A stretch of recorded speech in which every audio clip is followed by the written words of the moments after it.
I was standing in the back corner of the cafe, straining, trying to look around to see what was happening on the horizon, the dot that was the microphone, all the way on the other side of the room. Next to me was my big Ophi friend Mike, with his full head of red hair and his angry expression. And he was so mad, the heat was coming off of him. And I understood why, because it was Saturday night in Pittsburgh, PA. We were 21 years old, and we were at a poetry reading. Now, the reason we were there was simple. I had recently decided in my life that I wanted to be creative. I wanted to try that. I wanted a creative life. I wanted to be an artist, but I didn't know how. I came from a steel mill worker's family. We had meat and potatoes 4 days a week. Most creativity was greeted with, "Knock it off!" And any artful crafting of language was saved to yell at the referees during Steeler games. I bought all my clothes at Kohl's or Value City. I wasn't cool. I had a neck like a linebacker. I was not what I considered to be an artist. And I knew to be one, I was going to have to learn. I was going to have to change. I was going to have to be like those people, dress that way, talk that way.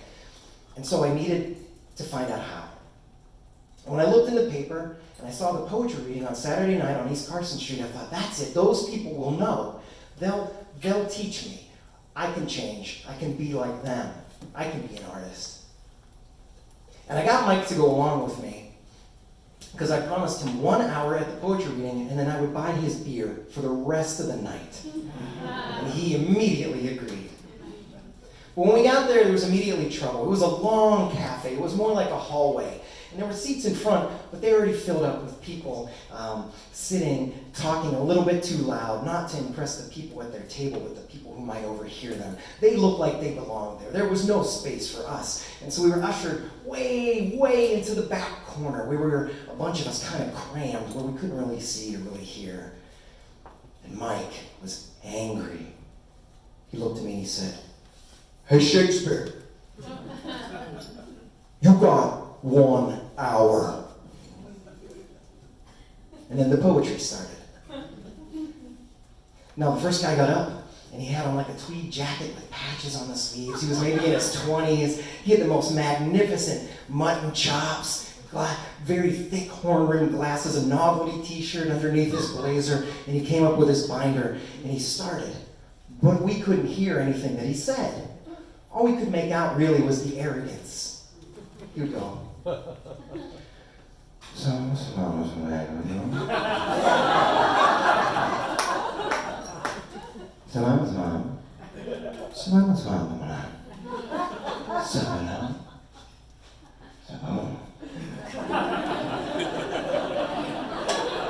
and the people in the front clapped, but those of us in the back looked at each other, sharing eye contact, as if to communicate, "Can you hear this?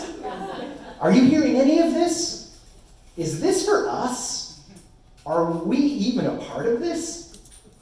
Mike leaned in. His lips brushed my ear like a lover. And he went, oh, am I gonna wail on you? And we get out of here. It was time for the next poet. A woman got up, and 2/3 of her body were scarves. Just scarves wrapped all around her. She had to weigh 70 pounds. And she had a little beret on her curly gray hair, impossibly small glasses the size of dimes, perched impossibly on the pointiest, tiniest nose I've ever seen. And this time we could hear an occasional word. She would, willow tree.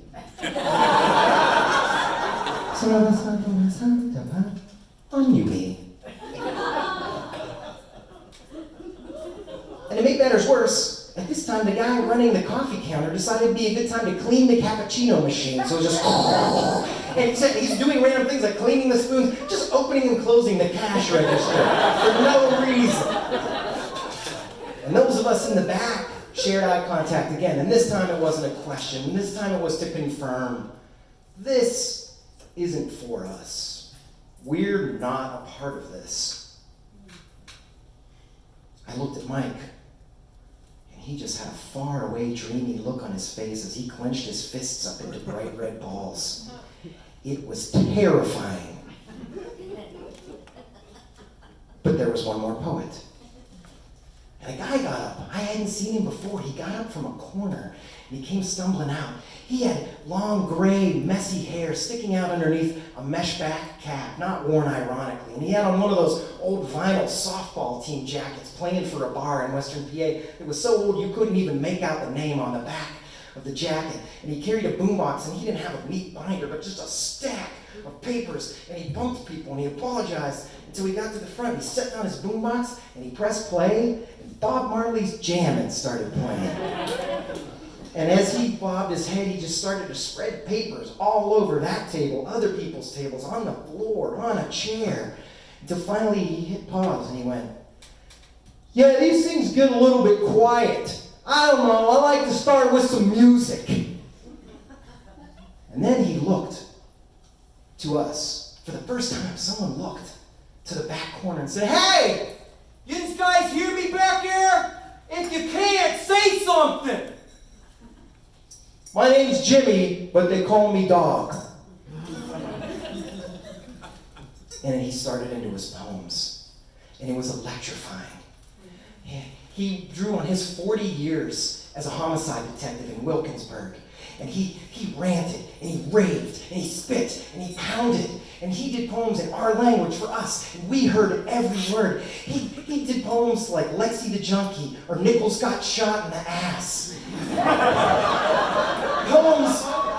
Poems about an officer who had seen too much and taken his own life. We held our breath. And then we lost our breath laughing when he did the poem of Gummy, a burglar who was arrested and when he came into court was wearing the dentures he had stolen during the burglary. He pleaded, he begged, he spit, he yelled. And those of us in the back made eye contact. This was for us. This was for all of us. When Jimmy did his last poem about his final tour of Vietnam, it was to stunned silence. And I looked over at Mike, who would actually eventually go on to study to become a policeman himself, his mouth hanging open, and all he could do was go, "Wow." And it was over.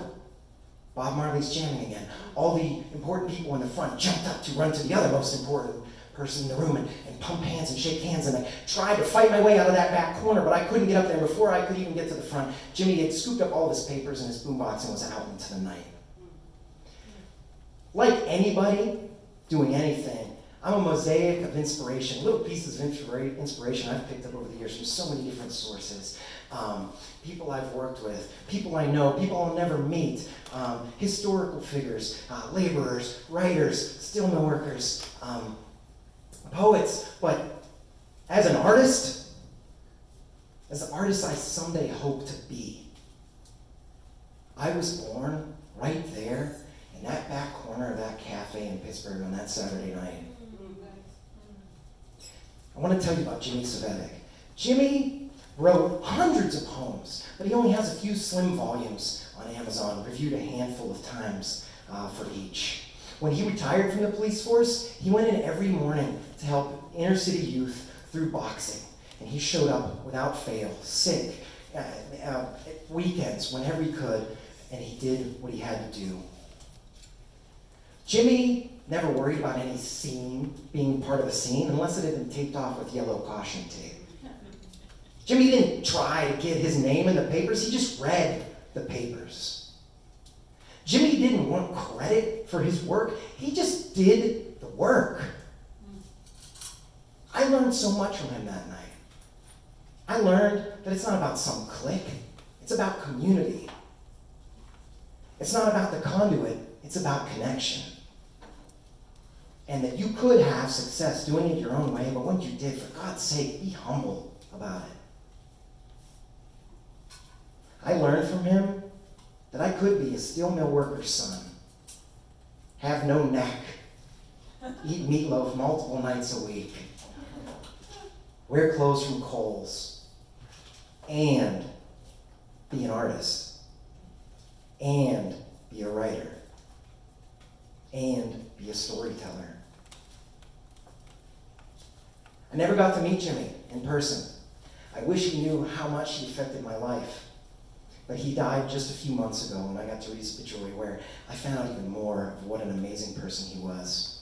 In the back of one of his books, he has a small paragraph, and it says, "He's always thought we could change the world." Well, Jimmy, on that one night in that cafe, for at least one of us, you did. Thank you.